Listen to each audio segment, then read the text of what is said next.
Assalamu alaikum wa rahmatullahi wa barakatuhu. Hope you all are doing great. This is Mudassir Sir. देखो बेटा, NEET finishing touch series के last session में हमने discuss किया था P block elements. आज के इस सेशन में हम डिस्कस करने वाले हैं कोऑर्डिनेशन कंपाउंड्स। जैसे कि आप सबको पता है, ऑलरेडी आप जानते हो कि इस यूनिट से आपको एटलीस्ट जो पहला वाला आपका सिलेबस था, तब आपको दो यहाँ से न्यूमेरिकल्स मिलते थे। सिंस सिलेबस रिडक्शन की वजह से यहाँ से स्कोप और ज़्यादा बढ़ गया है, तो यहाँ से ज़्यादा न्यूमेरिकल्स पूछे जा सकते हैं। बहुत ही कंसेप्चुअल यूनिट है, अच्छे से पढ़े, अच्छे से इस सेशन को आप देखें। इंशाल्लाह यहाँ से जो भी न्यूमेरिकल आपको मिलेगा वो बहुत आसानी से आप इंशाल्लाह सॉल्व कर पाएंगे। So let's begin this session with question number 1 from inorganic. देखिए, पहला जो हमें सवाल पूछा गया है दैट इज CrH2O6Cl3। हमें एक कॉम्प्लेक्स दिया गया है। कॉम्प्लेक्स हमारा ये है, ये बेटा हमारा कॉम्प्लेक्स है CrH2O6Cl3। ये हमें कॉम्प्लेक्स दिया गया है। इस कॉम्प्लेक्स के अंदर ये पूछा गया है कि इसका मैग्नेटिक मोमेंट है 3.83 बोहर मैग्नेटॉन। आपको पूछा गया है कि आप बताएं करेक्ट डिस्ट्रीब्यूशन क्या होगा यहां पे इलेक्ट्रॉन्स का। ठीक है ना। देखिए, जो हमारे पास मेटल है, मेटल हमारा है बेटा क्रोमियम। क्रोमियम की जो कॉन्फ़िगरेशन होती है, ये होती है नोबल गैस, उसके बाद आएगा 3d5 4s1। अब सिंस यहां पे अगर आप देखोगे कि यहां पे क्रोमियम के ऊपर +3 का बेटा ऑक्सीडेशन स्टेट है, तो यहां से 3 इलेक्ट्रॉन जैसे ही निकलेंगे, क्रोमियम ट्राई पॉजिटिव में जो कॉन्फ़िगरेशन आएगी वो आएगी 3d3। वो बेटा क्या आ जाएगी? 3d3 आ जाएगी। अब सिंस जो हमारा लिगेंड है, लिगेंड आपका वाटर है, वाटर हमारा यहां एक्ट करता है एज वीक फील्ड लिगेंड, या एक्ट क्या करेगा? Weak field ligand. और जब वीक फील्ड लिगेंड हमारा होगा, ऑक्टाहेड्रल कॉम्प्लेक्स है, जो यहां पे स्प्लिटिंग होगी, वो स्प्लिटिंग कुछ ऐसे होगी। यहां बनेगा आपका T2G सेट और यहां बेटा बनेगा आपका EG सेट। इनके बीच में गैप कम होगा, लेकिन स्प्लिटिंग कुछ इस तरीके से होगी। अब सिंस हमारे पास 3 इलेक्ट्रॉन्स हैं, जब 3 इलेक्ट्रॉन्स आप फिल करोगे, इलेक्ट्रॉन्स को फिल जब आप करोगे, तो यहां पे आएगा पहले एक इलेक्ट्रॉन, उसके बाद दूसरा इलेक्ट्रॉन, उसके बाद तीसरा इलेक्ट्रॉन। ये जो हमारे पास T2G ऑर्बिटल्स होते हैं, ये T2G ऑर्बिटल्स बेटा होते हैं कौन कौन से? ये होते हैं आपके DXY, ये होते हैं आपके DYZ, ये होते हैं आपके DZX। तो बस आपके पास 3 अनपेयर्ड इलेक्ट्रॉन्स हैं, वो तीनों अनपेयर्ड इलेक्ट्रॉन्स कौन से? T2G सेट के अंदर रहेंगे। तो बस यहां पे आपको चेक करना है कि कौन सा T2G का सेट आपका करेक्ट ऑर्डर में आ रहा है। देखिए, पहले इसने लिखा है 3DX1 3DYZ1 3DZ2, ये गलत है, यहां 4 इलेक्ट्रॉन है। हमारे पास टोटल में 3 ही इलेक्ट्रॉन्स दिए गए हैं, तो इसका सेकंड ऑप्शन हो जाएगा बेटा correct option. So option number 2 is the correct option, क्योंकि जब स्प्लिटिंग होगी ऑक्टाहेड्रल कॉम्प्लेक्स में, ये ब्रेक हो जाएगा दो सेट्स के अंदर, T2G एंड EG। T2G में आपके पास 3 इलेक्ट्रॉन्स रहेंगे। ठीक है ना। So let's move into the next question. Which one of the following is expected to exhibit optical isomerism? आपको 4 कॉम्प्लेक्सेस दिए गए हैं और पूछा गया है इन 4 कॉम्प्लेक्सेस के अंदर, इन 4 कॉम्प्लेक्सेस के अंदर आप बताओ बेटा ऑप्टिकली एक्टिव कौन होगा। देखिए, पहला जो हमारे पास ऑप्शन है सिस प्लैटिनम NH3 2 बार है और साथ में Cl2 है, यहां पे ब्रैकेट लगा देना। देखिए, अब अगर मैं पहले वाले ऑप्शन को देखूं बेटा, ये आपका स्क्वायर प्लेनर कॉम्प्लेक्स है। ये आपका बेटा क्या है? Square planar complex. और याद रखें, जो स्क्वायर प्लेनर कॉम्प्लेक्सेस है एज पर योर एनसीईआरटी, अगर हायर बुक्स में आप देखोगे वहां हम ये बात करते हैं कि अगर लिगेंड ऑप्टिकली एक्टिव हुआ तो स्क्वायर प्लेनर कॉम्प्लेक्सेस में भी ऑप्टिकल आइसोमेरिज्म देखने को मिल सकता है, लेकिन वो लिगेंड की प्रॉपर्टी होगी। लेकिन यहां पे जब हम देखेंगे, जो हमारे पास स्क्वायर प्लेनर कॉम्प्लेक्सेस होते हैं, ये ऑप्टिकली इनएक्टिव होते हैं। ये ऑप्टिकली क्या होते हैं? इनएक्टिव। इनमें ऑप्टिकल आइसोमेरिज्म देखने को नहीं मिलेगा स्क्वायर प्लेनर कॉम्प्लेक्सेस में। तो पहला जो हमारा है, ये आपका कोऑर्डिनेशन नंबर 4 है, तो स्क्वायर प्लेनर कॉम्प्लेक्स बनेगा, इसमें ऑप्टिकल आइसोमेरिज्म नहीं होगा, तो पहला ऑप्शन गलत हो जाएगा। इसी तरह अगर आप ऑप्शन नंबर 3 पे आ जाएंगे, ये भी बेटा आपका स्क्वायर प्लेनर कॉम्प्लेक्स है, इसमें भी आपको ऑप्टिकल आइसोमेरिज्म देखने को नहीं मिलेगा। अब हमारे पास 2 ऑप्शन बचते हैं, ऑप्शन नंबर 2 बचेगा और ऑप्शन नंबर क्या बचेगा? 4। देखिए, अगर मैं ऑप्शन नंबर 2 की बात करूं, ऑप्शन नंबर 2 आपका ये है, कोऑर्डिनेशन नंबर 6 में CO रहेगा, ट्रांस है। देखिए अगर मैं यहां Cl लगा दूं, यहां बेटा Cl लगा दूं, यहां मैं लगा रहा हूं En, इथाइलिन डाइअमाइन, En। देखिए अगर आप यहां पे प्लेन डालेंगे, अगर मैं इस प्लेन की बात करूं, ऊपर और नीचे सेम ग्रुप्स आ रहे हैं, ठीक है ना, तो ये ऑप्टिकली क्या हो जाएगा, इनएक्टिव। ये ऑप्टिकली क्या हो जाएगा, इनएक्टिव हो जाएगा। अगर बेटा ये ऑप्टिकली इनएक्टिव हो जाएगा, इसका मतलब जैसे ही आप इसका सिस फॉर्म बनाओगे वो ऑप्टिकली क्या हो जाएगा, यह है इसका ट्रांसफॉर्म। ये इसका क्या है, ट्रांसफॉर्म। जब आप इसका सिस फॉर्म बनाएंगे वो ऑप्टिकली क्या हो जाएगा, एक्टिव हो जाएगा। अगर मैं इसका सिस फॉर्म बना दूं, देखिए अगर मैं बेटा इसी का सिस फॉर्म बना दूं,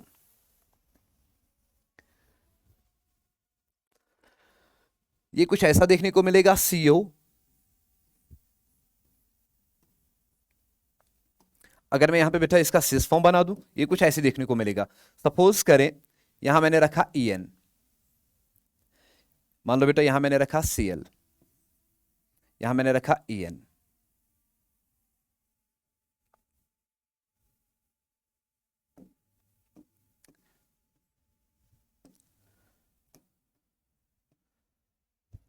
देखो ये है इसका सिस फॉर्म, ये है इसका कौन सा, सिस फॉर्म। अब यहां जो ये दो रिंग्स बन रही हैं, ये दो रिंग्स अलग प्लेन्स में है, अलग प्लेन्स में हैगा तो ये आप है ना सुपर इंपोज नहीं हो पाएंगे। इस वजह से ये क्या बन जाएगा, ऑप्टिकली एक्टिव बन जाएगा। ये आपका बेटा ऑप्टिकली एक्टिव हो जाएगा। सो option number 4 is the correct option. ये आपका कौन सा है, ऑप्टिकली एक्टिव आइसोमर, ठीक है ना। पहला पॉइंट याद ये रखोगे कि स्क्वायर प्लेनर कॉम्प्लेक्सेस के अंदर ऑप्टिकल एक्टिविटी आपको देखने को नहीं मिलेगी अनलेस एंड अनटिल लिगेंड में वो प्रॉपर्टी हो, लेकिन वो आपके एनसीईआरटी से बाहर है। अब यहां हमने कोऑर्डिनेशन नंबर 6 की अगर मैं बात की, ट्रांस में आपको ऑप्टिकली एक्टिविटी नहीं देखने को मिलेगी, लेकिन अगर सिस फॉर्म बनाएंगे इसी कॉम्प्लेक्स का तो ये ऑप्टिकली एक्टिव है। Let's move to next question. Which of these statements about COCN6 tri negative is true? आपको बेटा एक कॉम्प्लेक्स दिया गया है COCN6 ट्राई नेगेटिव और पूछा गया है कि इसके बारे में आप बताएं कौन सा स्टेटमेंट सही है। आपको करेक्ट स्टेटमेंट चेक करना है, ठीक है ना। देखिए मैं यहां पे एक स्लाइड ऐड कर रहा हूं। हमारे पास जो कॉम्प्लेक्स है COCN6 tri negative,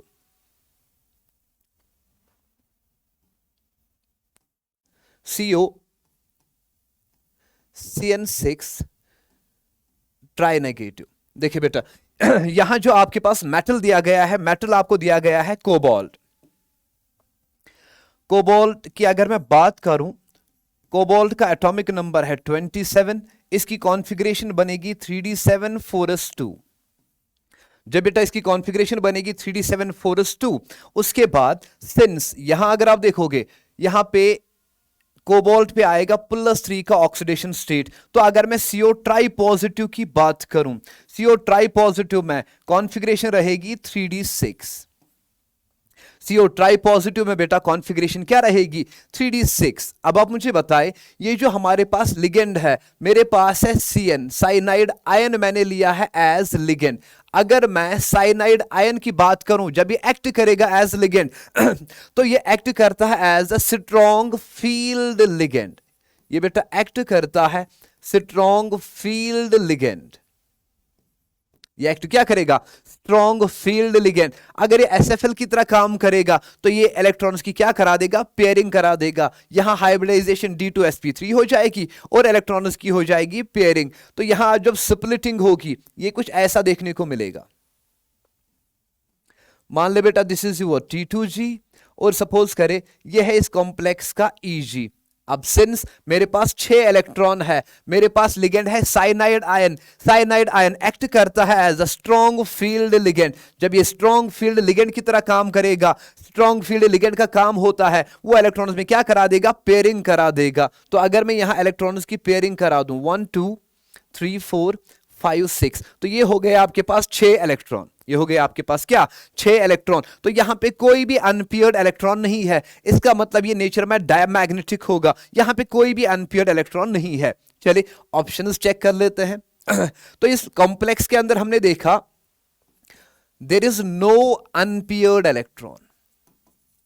no unpaired electron because cyanide ion is a strong field ligand. तो पहला ऑप्शन है COCN6 tri-negative has no unpaired electron and will be a low spin complex. बिल्कुल यहां देखिए ये बेटा low spin complex बनेगा क्योंकि यहां पे कोई भी अनपेयर्ड इलेक्ट्रॉन नहीं है, तो ये क्या कहलाएगा, लो स्पिन कॉम्प्लेक्स. इसकी हाइब्रिडाइजेशन हो जाएगी D2sp3. तो पहला ही ऑप्शन आपका करेक्ट ऑप्शन है कि ये जो हमारे पास कॉम्प्लेक्स है इसके अंदर कोई भी अनपेयर्ड इलेक्ट्रॉन नहीं है और ये एक लो स्पिन कॉम्प्लेक्स की तरह काम करेगा. Let's move into the next question.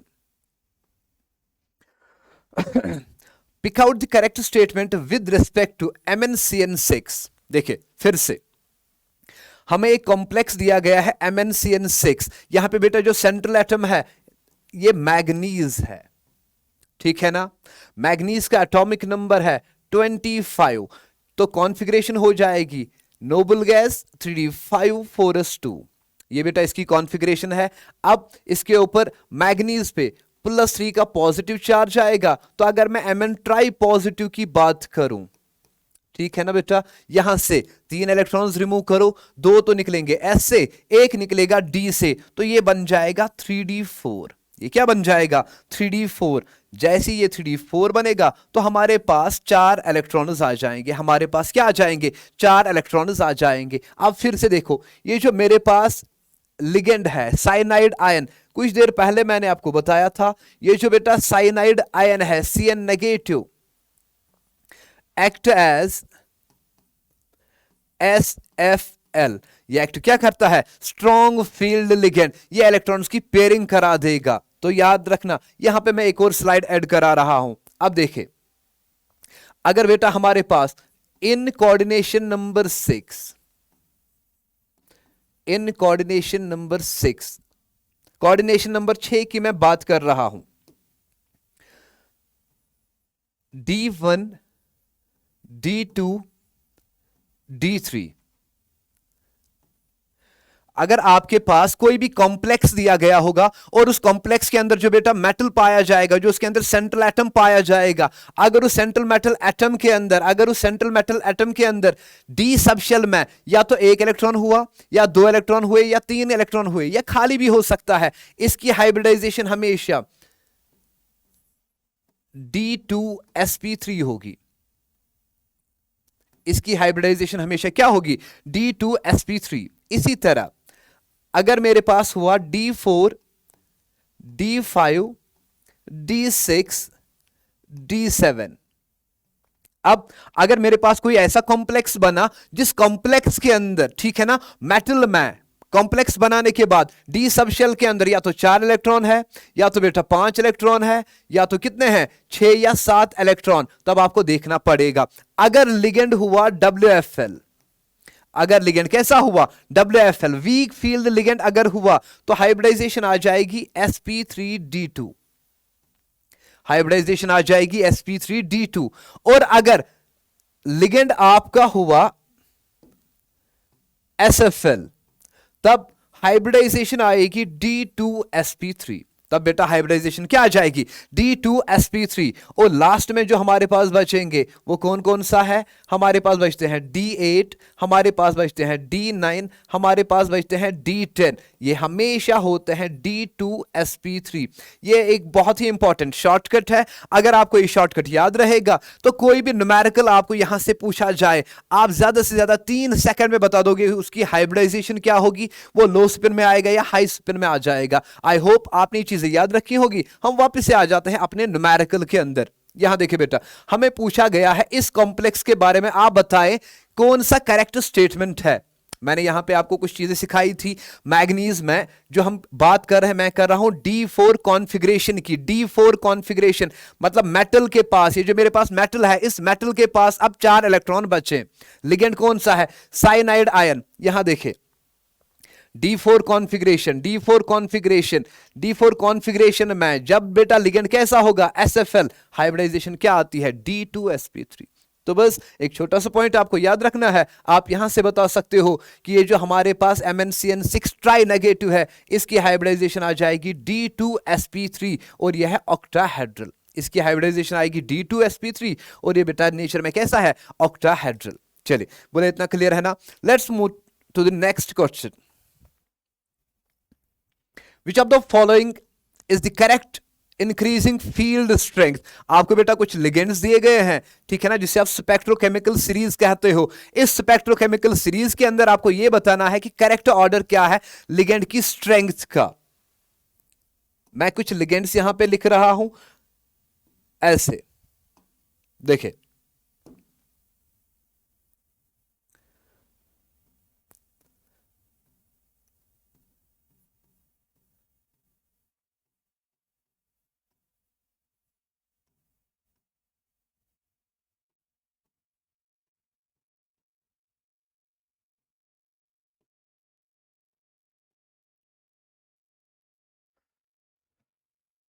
यहां लिख रहा हूं, यहां पे जगह थोड़ी ज्यादा मिलेगी, यहां लिख रहा हूं बेटा।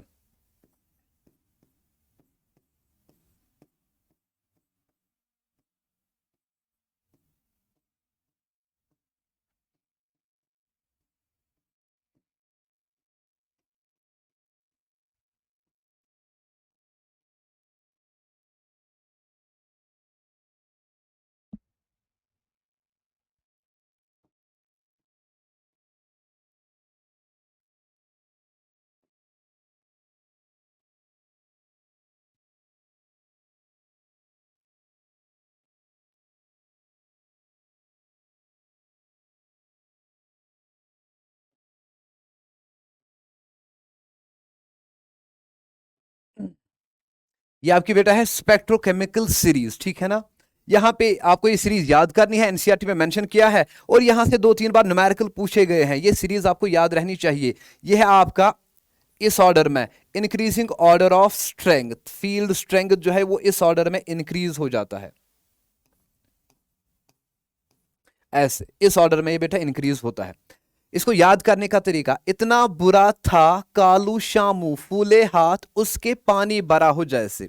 नवीन चंद्र सक्सेना अमन पाने के लिए इन कोर्ट के चक्कर लगा रहा है, ठीक है। अब देखिए हमें जो दिया गया है थायोसायानेट, मैं यहां पे हाईलाइट कर रहा हूं हमें कौन कौन सा लिगेंड दिया गया है। एक तो मेरे पास HCN है, एक मेरे पास F नेगेटिव है, एक मेरे पास CN नेगेटिव है, एक मेरे पास ऑक्सलेट आयन है। अब आप देख के बता सकते हो, देखो सबसे वीक लिगेंड जो है, वीक फील्ड लिगेंड जो सबसे ज्यादा है वो कौन सा है? HCN नेगेटिव, ठीक है ना। इसकी फील्ड स्ट्रेंथ कम है as compare to F negative, F negative की कम है as compare to oxalate ion, और ऑक्सलेट आयन की कम है as compare to cyanide ion. इसका मतलब option number 4 is the correct option. Option number 4 है आपका बेटा कौन सा? करेक्ट ऑप्शन, ठीक है ना। ये सीरीज याद करनी है, इंपॉर्टेंट है। Let's move into next question. The name of compound CONH3 5NO2Cl2। देखो बेटा NH3 जब लिगेंड की तरह एक्ट करेगा इसे आप कहते हो एमाइन, AMMINE। NO को कहेंगे नाइट्रो और CLO को कहेंगे क्लोरो या क्लोराइडो। तो बस हमारे पास एमाइन कितने हैं? 5, तो बन जाएगा penta ammine, penta ammine nitro cobalt third. Cl2 पे एक क्लोरीन पे -1 है, सिंस मेरे पास 2 क्लोरीन है तो -2 आ जाएगा। NO2 पे एक -1 है, कुल मिला के -3 है, तो यहां पे कोबाल्ट पे आएगा +3। तो मेटल का ऑक्सीडेशन स्टेट +3 है, तो ये बन जाएगा penta ammine, penta ammine nitro cobalt third chloride, penta ammine nitro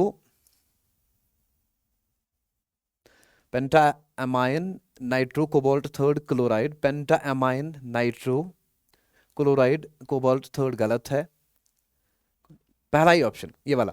option number 1 is the correct option, penta ammine nitro cobalt third chloride. Let's move into next question.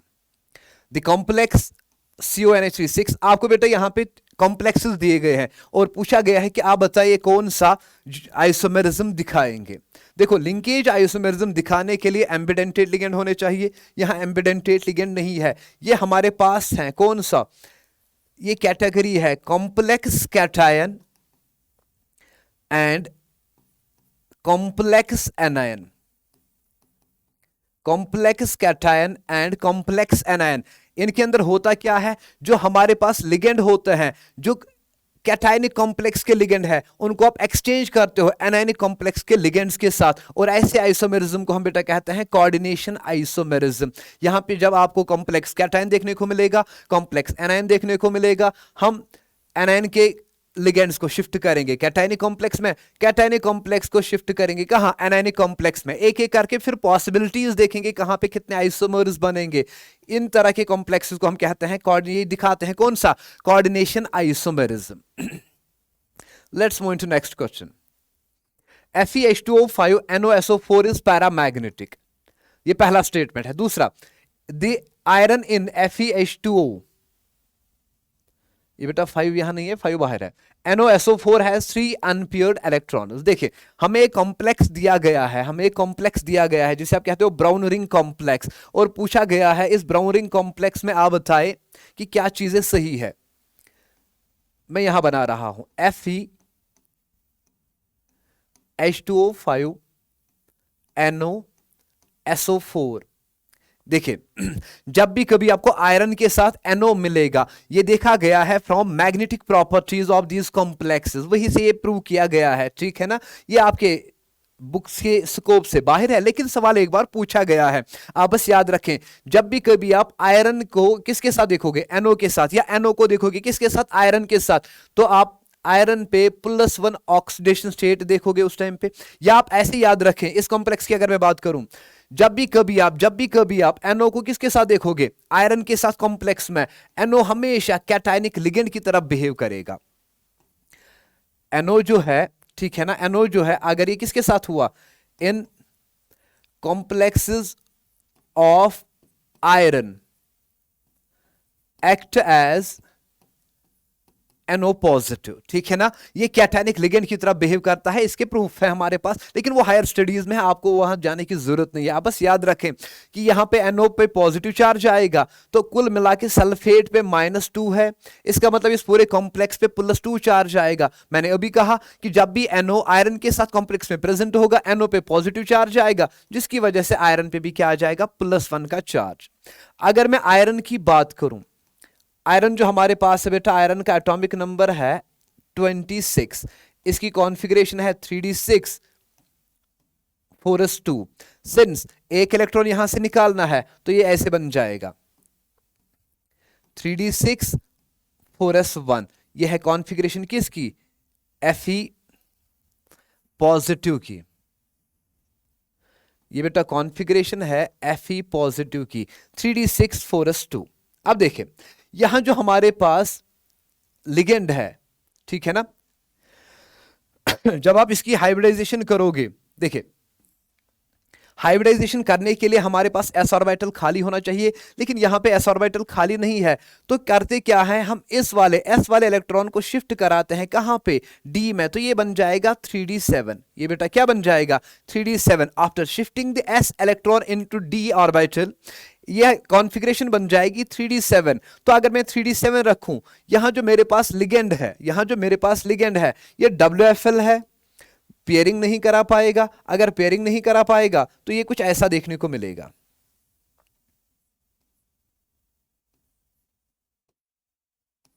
One 2 3 4 5 6 and 7। तो ये हो गया हमारे पास कौन सा, 3d7 कॉन्फ़िगरेशन। ये बेटा हमारे पास क्या हो गया, 3d7 कॉन्फ़िगरेशन। आप देख सकते हो यहां पे 3 अनपेयर्ड इलेक्ट्रॉन्स प्रेजेंट है। तो वापस से हम अपने सवाल पे आ जाते हैं। हमारा पहला स्टेटमेंट है कि जो हमारे पास ये कॉम्प्लेक्स है, ये पैरामैग्नेटिक है।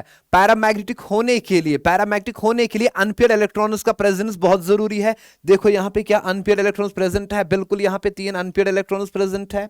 तो पहला स्टेटमेंट सही है। दूसरा, जो हमारे पास आयरन है, इस कॉम्प्लेक्स के अंदर 3 अनपेयर्ड इलेक्ट्रॉन है, वो भी हमने अभी देख लिया कि हाँ बिल्कुल सही है, इस कॉम्प्लेक्स के अंदर 3 अनपेयर्ड इलेक्ट्रॉन्स हैं। इसका मतलब दोनों हमारे पास जो स्टेटमेंट है दोनों सही है। और जो स्टेटमेंट सेकंड है, ये करेक्ट एक्सप्लेनेशन है स्टेटमेंट फर्स्ट का, क्योंकि अनपेयर्ड इलेक्ट्रॉन्स होने की ही वजह से जो ये आपका कॉम्प्लेक्स है ये बन जाएगा पैरामैग्नेटिक।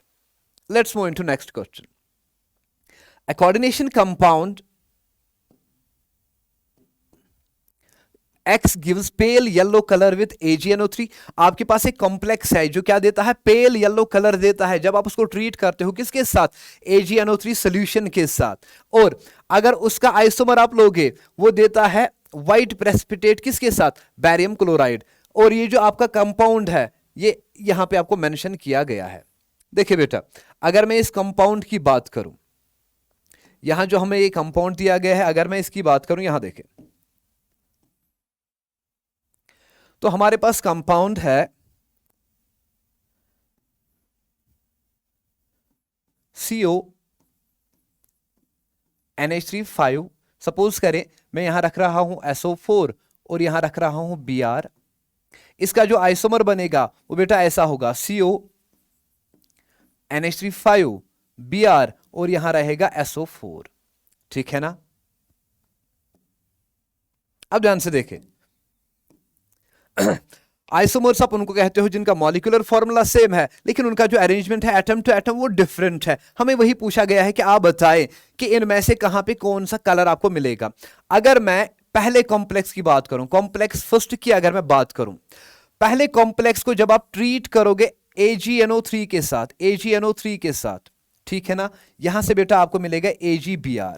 यहां से आपको क्या मिलेगा? AgBr का कौन सा? येलो कलर का, पेल येलो कलर का प्रेसिपिटेट मिलेगा। पेल येलो कलर का क्या मिलेगा? प्रेसिपिटेट। अब अगर इसी कॉम्प्लेक्स को, कॉम्प्लेक्स फर्स्ट को ही, अगर बेटा कॉम्प्लेक्स फर्स्ट को ही आप ट्रीट करोगे बैरियम क्लोराइड के साथ, आपको कोई पीपीटी नहीं मिलेगा, कोई पीपीटी नहीं मिलेगा। ठीक है ना? सिमिलरली अगर आप दूसरे कॉम्प्लेक्स की अगर मैं बात करूं, दूसरे कॉम्प्लेक्स को जब आप AgNO3 के साथ डालोगे तो आपको कोई प्रेसिपिटेट नहीं मिलेगा, AgSO4 सॉल्युबल बन जाता है। लेकिन जैसे ही आप उसे ट्रीट करोगे किसके साथ?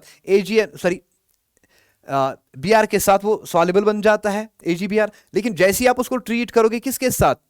सल्फेट वाले के साथ। ठीक है ना? बैरियम क्लोराइड को ट्रीट करोगे इस कॉम्प्लेक्स के साथ जहां काउंट्रायन सल्फेट है, आपको मिलेगा बैरियम सल्फेट। सिंस वो इनसॉल्युबल है, व्हाइट प्रेसिपिटेट की फॉर्म में आ जाएगा। इसका मतलब ये हुआ जो हमारे पास X है, X में हमारे पास होना चाहिए Br, बाहर काउंट्रायन Br होना चाहिए ताकि पेल येलो कलर मिल जाए, और यहां पे काउंट्रायन होना चाहिए दूसरे कॉम्प्लेक्स में SO4 ताकि आपको व्हाइट प्रेसिपिटेट मिले। इसका मतलब option number 1 is the correct option. ठीक है ना? क्योंकि AgBr जो है बेटा वो पेल येलो कलर का होता है और बैरियम सल्फेट जो आपका है वो व्हाइट प्रेसिपिटेट बना देता है। Next question, arrange the following complexes in increasing order of conductivity. आपको बेटा कुछ कॉम्प्लेक्सेस दिए गए हैं और पूछा गया है कि इनको इंक्रीजिंग ऑर्डर ऑफ कंडक्टिविटी में आप रखो। देखिए, पहला आपका नॉन इलेक्ट्रोलाइट है, दूसरा यहां पे आपको 2 आयन्स मिलेंगे, this is non electrolyte, dissociate नहीं होगा। आयन ये तो मिलेगा आपको कॉम्प्लेक्स, लेकिन ये डिसोसिएट नहीं होगा कॉम्प्लेक्स। ठीक है ना? यहां पे आपको 2 आयन मिलेंगे, यहां पे एक तो ये पार्ट मिलेगा और ये 3 क्लोराइड आयन है। मैं यहां लिख रहा हूं मोर काउंट्रायन्स मोर कंडक्टिविटी। जहां पे काउंट्रायन ज्यादा कंडक्टिविटी, देखो बेटा जहां पे काउंट्रायन ज्यादा मिलेंगे वो पानी में ज्यादा डिसोसिएट होंगे। जब पानी में डिसोसिएट होंगे ऑब्वियसली पानी में जितने नंबर ऑफ आयन ज्यादा होंगे उनकी कंडक्टिविटी उतनी ज्यादा होगी। तो सबसे ज्यादा कंडक्टिविटी दिखाएगा ऑप्शन नंबर 3, उसके बाद दिखाएगा ऑप्शन नंबर 4, फिर ऑप्शन नंबर 2 और सबसे कम दिखाएगा ऑप्शन नंबर 1। तो 1 इज लेस देन, तो पहले नंबर पे आएगा 3rd, दिस इज 1, फिर 4, फिर 3rd and this is 4th। तो पहले आएगा आपको 1, 1 के बाद आएगा 2, 2 के बाद आएगा 4, 4 के बाद आएगा 3।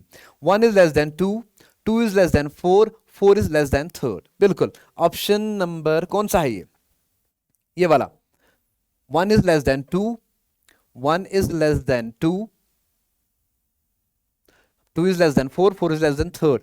So option number first is the correct option. आपको कुछ नहीं करना है, आपको देखना है कि कहां पे आयन ज्यादा मिल रहे हैं डिसोसिएट होने के बाद। अब जहां पे काउंटर आयन कोऑर्डिनेशन स्फीयर के बाहर जहां पे आयन आपको बेटा ज्यादा मिलेंगे ऑब्वियसली वहां पे कंडक्टिविटी क्या हो जाएगी? ज्यादा। तो ऑन दैट बेसिस आप बता सकते हो कि यहां पे पहला ऑप्शन जो है it is the correct option. Let's move into next question.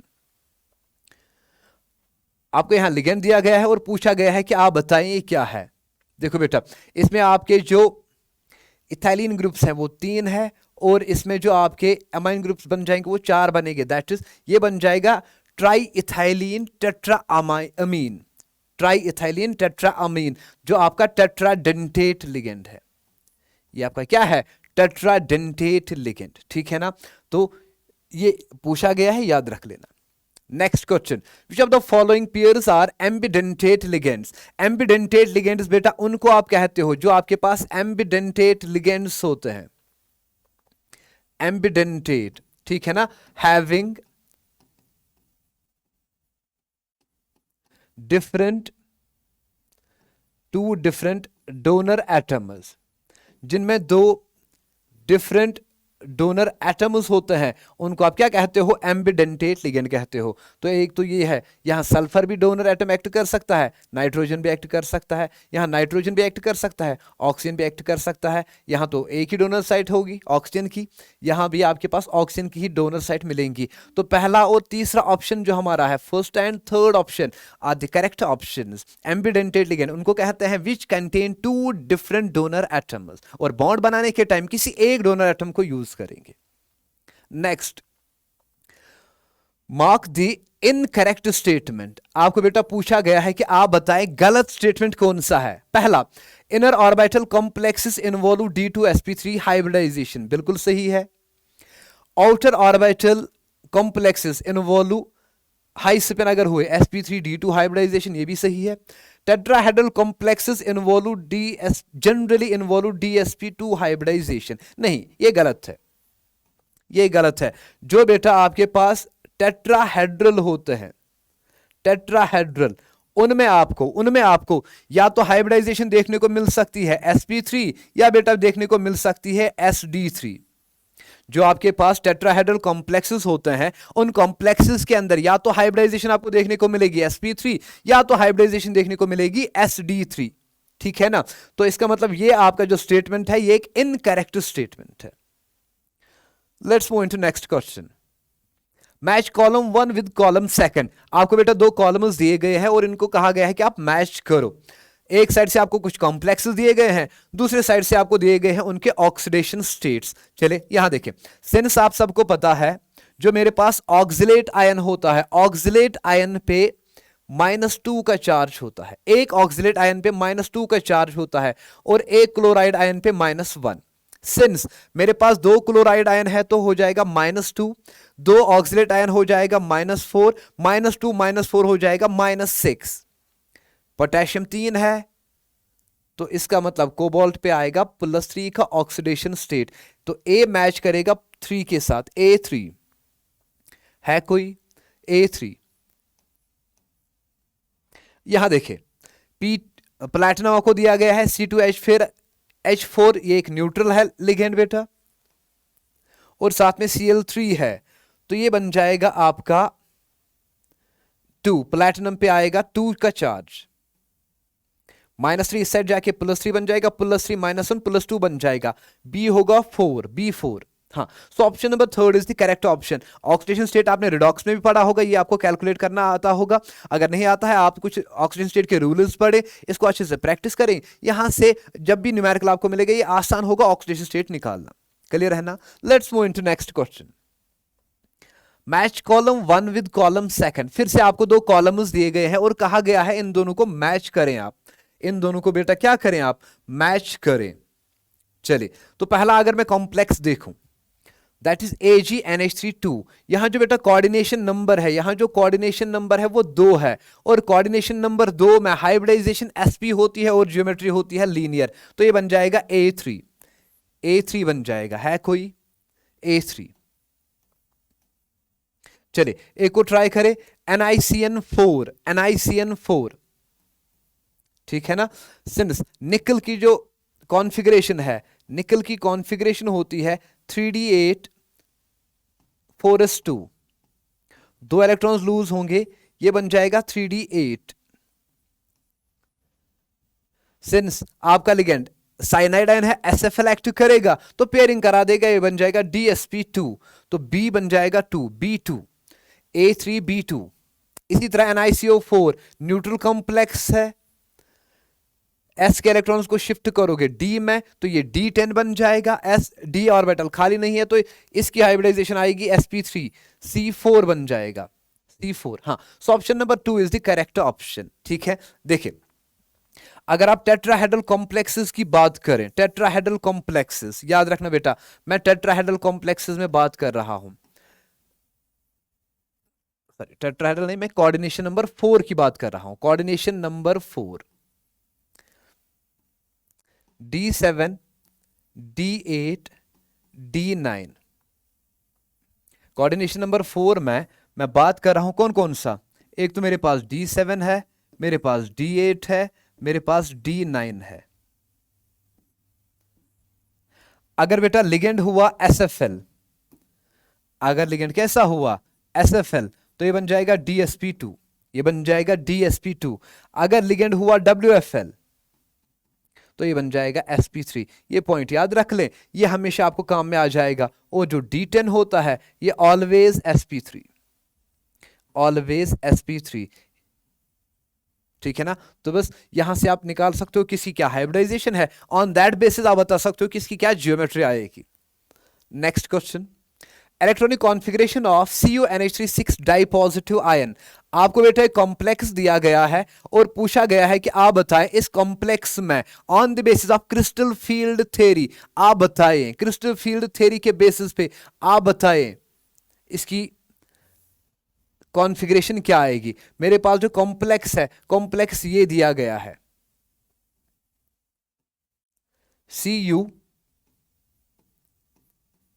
CuNH3 di positive, तो कॉपर पे +2 का चार्ज आएगा, कॉपर पे बेटा क्या आ जाएगा, +2 का चार्ज आ जाएगा, ठीक है।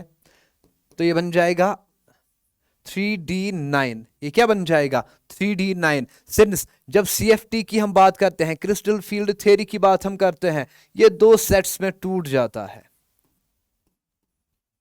ऐसे, T2G and EG, T2G and EG। Since ligand जो हमारा है NH3 है, तो SFL की तरफ बिहेव करेगा। मान लो ये 6, 7, 8 और 9, तो T2G में आएंगे आपको बेटा 6 इलेक्ट्रॉन और EG में आएंगे 3 electron. So option number 2 is the correct option, option number 2 is the correct option. On the basis of CFT, जब आपको on the basis of CFT आपको कॉन्फ़िगरेशन करनी होगी, आप कुछ इस तरीके से कॉन्फ़िगरेशन दिखाते हैं।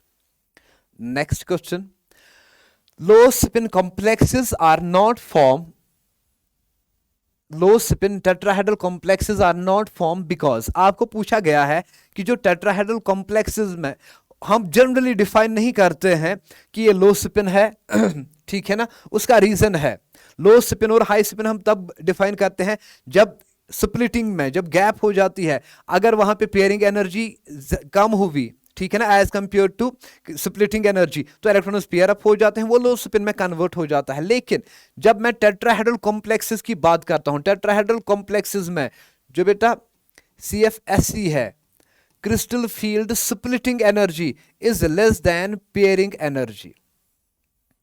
जब ये टूट जाएगा, टेट्राहेड्रल कॉम्प्लेक्सेस जब टूट जाएंगे, नीचे आएगा आपका E, ऊपर रहेगा आपका T2, ठीक है, नीचे आएगा E, ऊपर क्या रहेगा T2।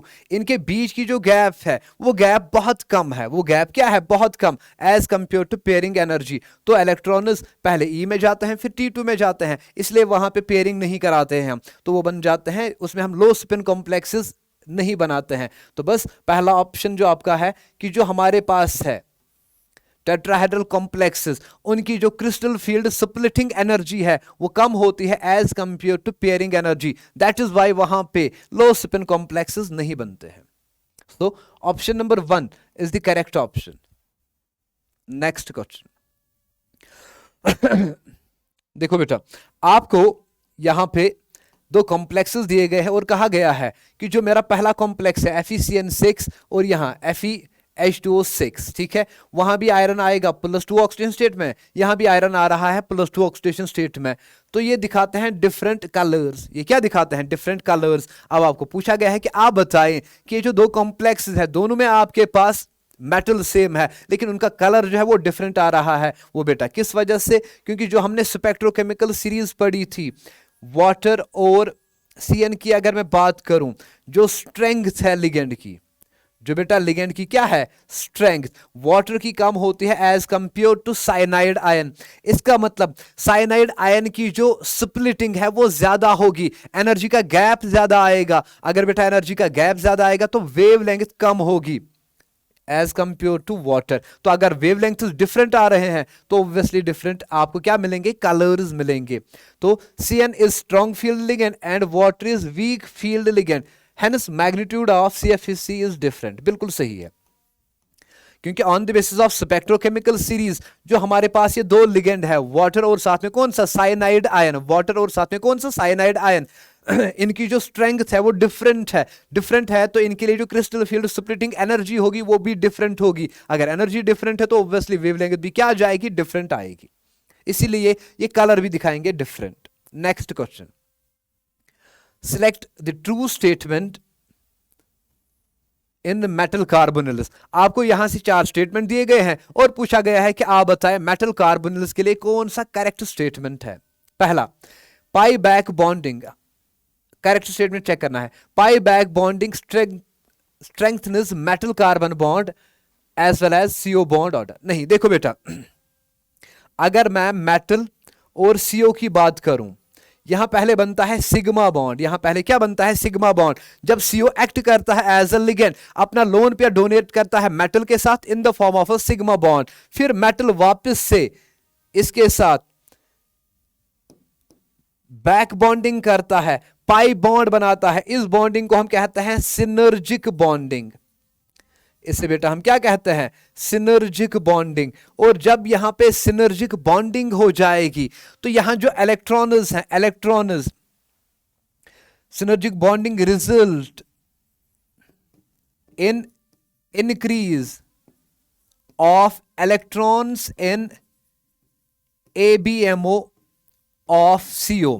सिनर्जिक बॉन्डिंग की वजह से CO के एंटीबॉन्डिंग मॉलिक्यूलर ऑर्बिटल में इलेक्ट्रॉन्स का नंबर बढ़ेगा। अगर बेटा इलेक्ट्रॉन्स का नंबर एंटीबॉन्डिंग में इंक्रीज हो रहा है तो बॉन्ड ऑर्डर जो है वो कम हो जाएगा। इसका मतलब दोनों का बॉन्ड ऑर्डर जो है वो इंक्रीज नहीं होगा, क्योंकि अगर बॉन्ड ऑर्डर इंक्रीज होता है तो ऑब्वियसली बॉन्ड स्ट्रेंथ बढ़ेगी, लेकिन CO का बॉन्ड ऑर्डर डिक्रीज हो जाएगा। मतलब पहला स्टेटमेंट जो आपका है वो गलत है।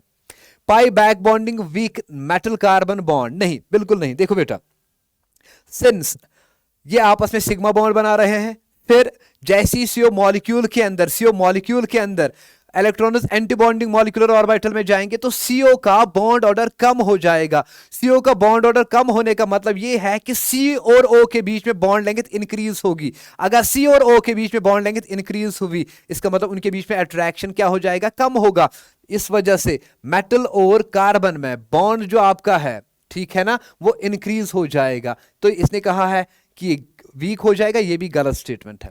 Pi back bonding weak metal carbon bond, अभी मैंने कहा ये गलत है। और CO बॉन्ड ऑर्डर जो है, ठीक है ना, CO बॉन्ड ऑर्डर जो है वो भी इंक्रीज होगा, ये भी गलत है। चौथा, pi back bonding strength metal carbon bond, बिल्कुल सही है। एंड वीकनेस CO बॉन्ड, हाँ। So option number 4 is the correct option. क्या हो जाएगा, जैसे ही मेटल सिनर्जिक बॉन्डिंग करेगा किसके साथ, CO के साथ, CO के एंटीबॉन्डिंग ऑर्बिटल में इलेक्ट्रॉन्स चले जाएंगे, जिसकी वजह से CO का बॉन्ड ऑर्डर कम हो जाएगा। Let's move into next question. The colour of coordination compounds depends on crystal field splitting, बिल्कुल सही है। देखो बेटा, आपको 3 कॉम्प्लेक्सेस दिए गए हैं और पूछा गया है कि आप बताएं इनमें करेक्ट ऑर्डर क्या आएगा वेवलेंथ का। याद रखना आपने पढ़ा है फिजिकल केमिस्ट्री में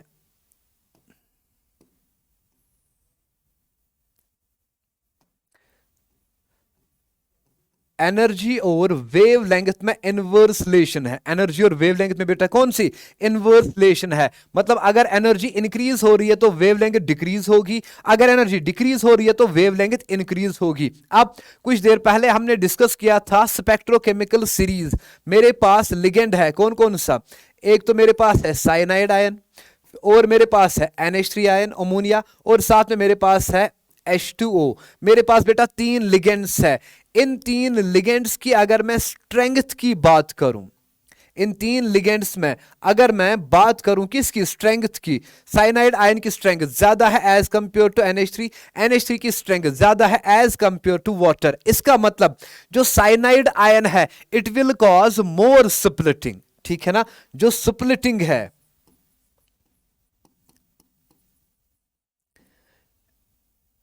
is directly proportional to strength of ligand.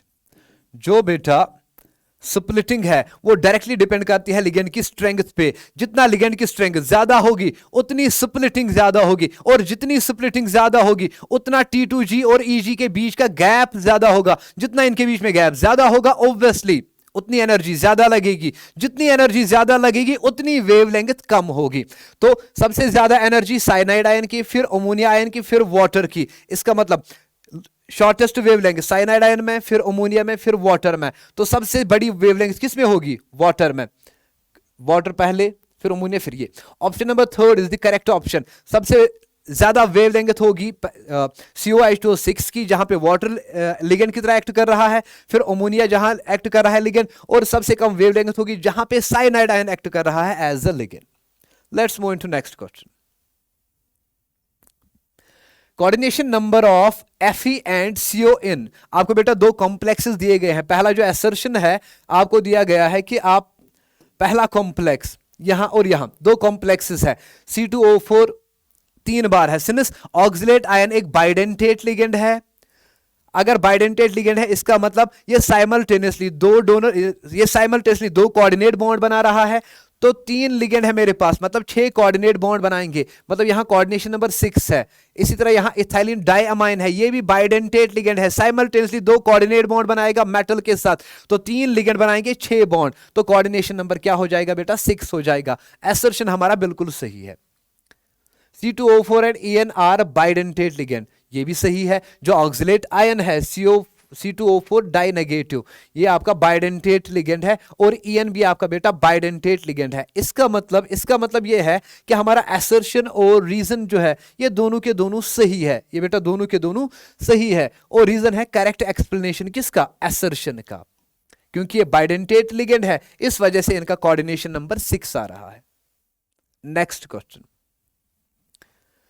K2NiEDTA is more stable than K3AlC2O4। देखो बेटा, एक तो मुझे दिया गया है EDTA, एक तो मुझे क्या दिया गया है? EDTA, और साथ में मुझे दिया गया है C2O4। ये डाई नेगेटिव होगा, EDTA 4 नेगेटिव होगा। ये जो आपका EDTA है ये है हेक्साडेंटेट, और जो बेटा आपका ऑक्सिलेट है ये होता है बाइडेंटेट लिगेंड। अब दोनों के दोनों जो है bidentate as well as polydentate, फिर चाहे वो ट्राइडेंटेट हो, टेट्राडेंटेट हो, पेंटाडेंटेट हो या हेक्साडेंटेट हो, जब वो एक ही मेटल के साथ कोऑर्डिनेशन करते हैं they result in the formation of a ring, जिसे आप कहते हो चीलेशन। अब चीलेशन में याद रखना है as number of rings increases, as number of rings increases stability increases। जहां पे रिंग्स का नंबर बड़ा आएगा, जहां पे रिंग्स का नंबर ज्यादा होगा वहां बेटा स्टेबिलिटी भी क्या होगी? ज्यादा। अब ये हेक्साडेंटेट है, जो नंबर ऑफ रिंग्स होता है, नंबर ऑफ रिंग्स ये होता है डेंसिटी -1। EDTA हेक्साडेंटेट है, हेक्साडेंटेट का मतलब 6 - 1 मतलब EDTA में 5 रिंग बनेगी, और इसका बाइडेंटेट है मतलब 2 - 1 मतलब ऑक्सिलेट में आपके पास 1 रिंग बनेगी। ठीक है ना? तो ये कुल मिला के 5 रिंग बनाएगा, ये 1 रिंग बनाएगा। अब 3 बार है तो 3 रिंग्स बनेंगी। इस वजह से मैंने क्या कहा, जहां नंबर ऑफ रिंग्स ज्यादा वहां स्टेबिलिटी ज्यादा। EDTA is more stable as compare to this. Assertion सही है। Nickel is the transition element while aluminium is a non transition element, ये भी सही है, लेकिन इसका एक्सप्लेनेशन नहीं है। इसका एक्सप्लेनेशन ये है कि जैसे जैसे नंबर ऑफ रिंग्स बढ़ेगी तो स्टेबिलिटी भी क्या होती जाएगी? ज्यादा होती जाएगी। इसका मतलब जो आपका बेटा एसर्शन है, एसर्शन सही है, रीजन भी सही है, लेकिन रीजन करेक्ट एक्सप्लेनेशन नहीं है। निकल आपका ट्रांजिशन मेटल है और एल्युमिनियम आपका नॉन ट्रांजिशन एलिमेंट है। तो both assertion and reason are true, but reason is not the correct explanation. Next question. Which of the following complex ion is not expected to absorb invisible light? आपको कुछ complexes दिए गए हैं और पूछा गया है कि आप बताएं इनमें से कौन सा विजिबल रीजन में एब्जॉर्ब नहीं करेगा। जैसे मैंने कुछ देर पहले आपको कहा था, जो स्प्लिटिंग है, splitting is directly proportional to strength of ligand. Splitting is directly proportional to strength of ligand. जैसे जैसे बेटा लिगेंड की स्ट्रेंथ बढ़ेगी वैसे वैसे T2G और EG के बीच का गैप बढ़ता जाएगा। जैसे T2G और EG के बीच का गैप बढ़ता जाएगा, जहां गैप ज्यादा वहां एनर्जी ज्यादा लगेगी, और जहां एनर्जी ज्यादा लगेगी मे बी वो अल्ट्रावायलेट रीजन में चला जाए या किसी और रीजन में चला जाए।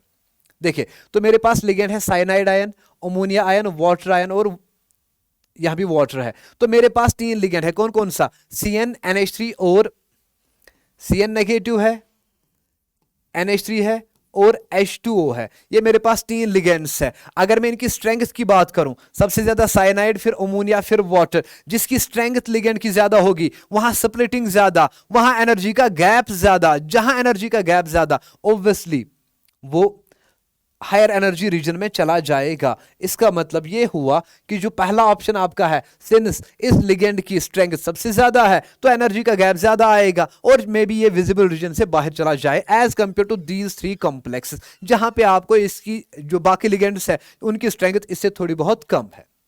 Next question, match list 1 with list second. आपको बेटा 2 लिस्ट दिए गए हैं और कहा गया है इनको मैच करें। पहले में हमें दिया गया है आयरन ट्राई पॉजिटिव। आयरन की कॉन्फ़िगरेशन होती है 3d6 4s2। मैं सीधे ट्राई पॉजिटिव लिख रहा हूं, आयरन ट्राई पॉजिटिव। तो ये बन जाएगा 3d6 4s2। जब आयरन होगा 3 निकालना है, 2 S से निकलेंगे और 1 D से निकलेगा, ये बन जाएगा 3d5। ये बेटा क्या बन जाएगा? 3d5। अब आपके पास जो लिगेंड है ये आपका कौन सा है? SFL, strong field ligand. ये कुछ ऐसा दिखेगा।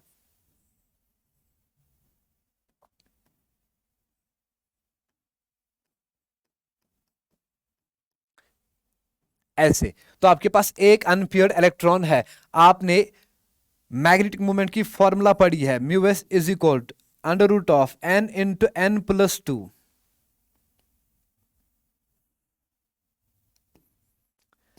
n into n plus 2 Bohr magneton. n की वैल्यू 1 है, 2 + 1 is 3, under root of 3 is 1.7। तो a बन जाएगा 4, A4। अच्छा 2 ऑप्शंस मेरे पास हैं A4। चले अब यहां आ जाए, फिर से आयरन ट्राई पॉजिटिव में है, लेकिन अब जो मेरा लिगेंड यहां है ये बेटा WFL है, ये SFL है। यहां पेयरिंग हुई थी, यहां पेयरिंग नहीं होगी, तो D5 जब मैं लिखूंगा,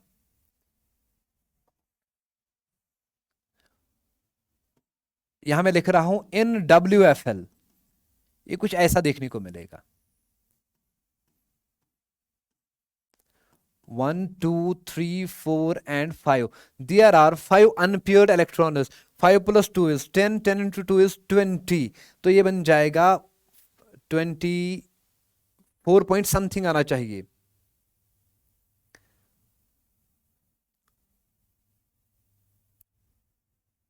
फोर पॉइंट 5 ये बन जाएगा आपका अंडर रूट ऑफ 20 है, तो ये बन जाएगा 4 से ज्यादा।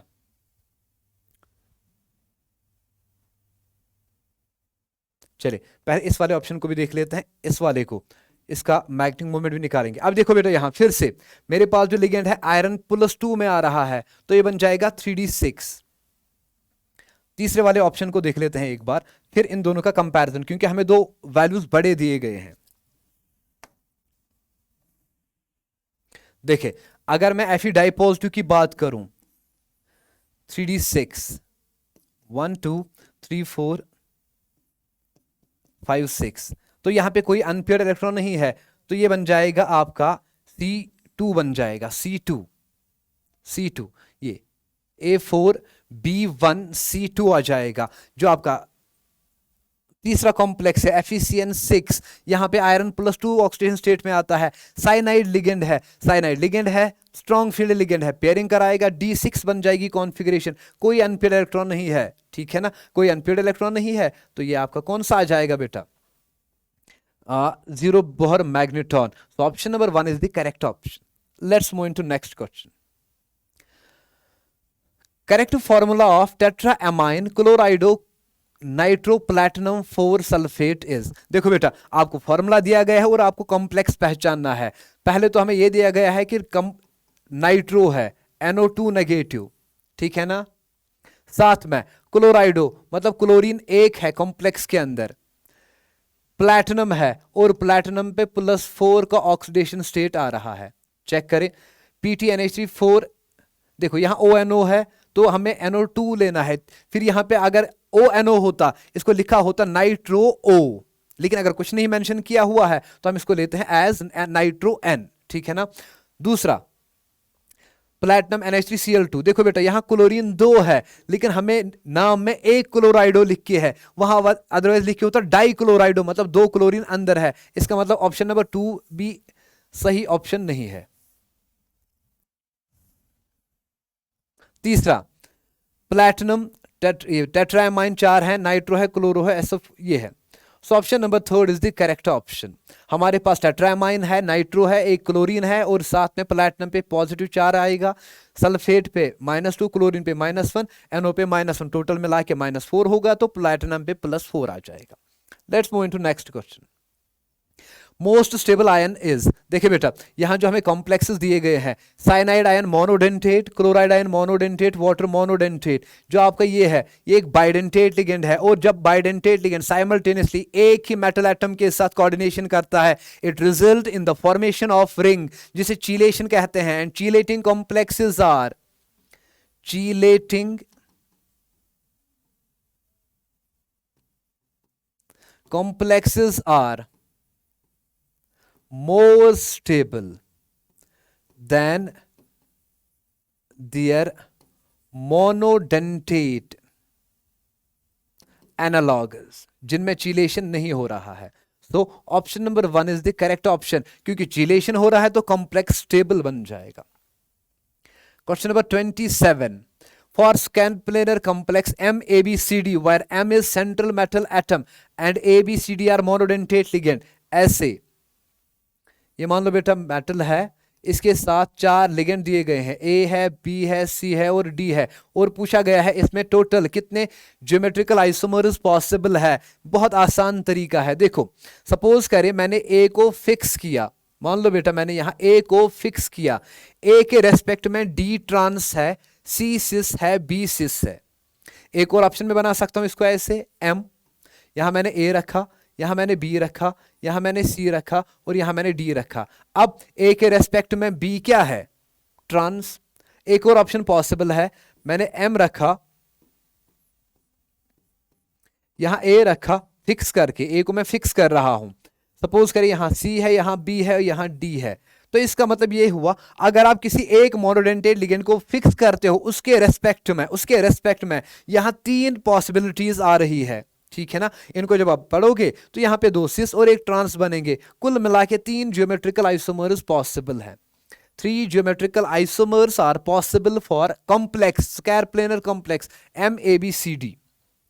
28, tetraammine aqua chlorido cobalt 3rd chloride. देखो बेटा टेट्राएमाइन एक्वा क्लोराइडो 3rd कोबाल्ट, तो मेरे पास NH3 4 है, मेरे पास वाटर है, मेरे पास Cl है और मेरे पास कोबाल्ट है, ये मेरे पास कॉम्प्लेक्स है Cl। अब कुल मिला के देखो ammonia neutral ligand, water neutral ligand, जो आपका कोबाल्ट है, कोबाल्ट +3 ऑक्सीडेशन स्टेट में, इस क्लोरीन पे एक चार्ज, यहां 2 क्लोरीन होने चाहिए, तो बस ये बन जाएगा फॉर्मूला। अब आप कहोगे सर 2 क्लोरीन अंदर क्यों नहीं हम रखेंगे, क्योंकि फिर यहां नाम में लिखा होता डाई क्लोराइडो, मोनोक्लोराइडो है, इसका मतलब क्लोराइड एक ही अंदर है, COCl H2O NH3 4Cl, यहां एक ही क्लोराइड इसने रखा है, नहीं COCl H2O NH3 Cl2, ये बन जाएगा tetraammine aqua chlorido cobalt third chloride. So option number 2 is the correct option. चलिए, तो ये था आज का session NEET finishing touch series का, जिसमें हमने कोऑर्डिनेशन कंपाउंड को डिस्कस किया है। We thank our IT and examination team for putting their efforts and making this presentation wonderful and beautiful. So wish you all the luck, all in the world, all the best. Allah Hafiz.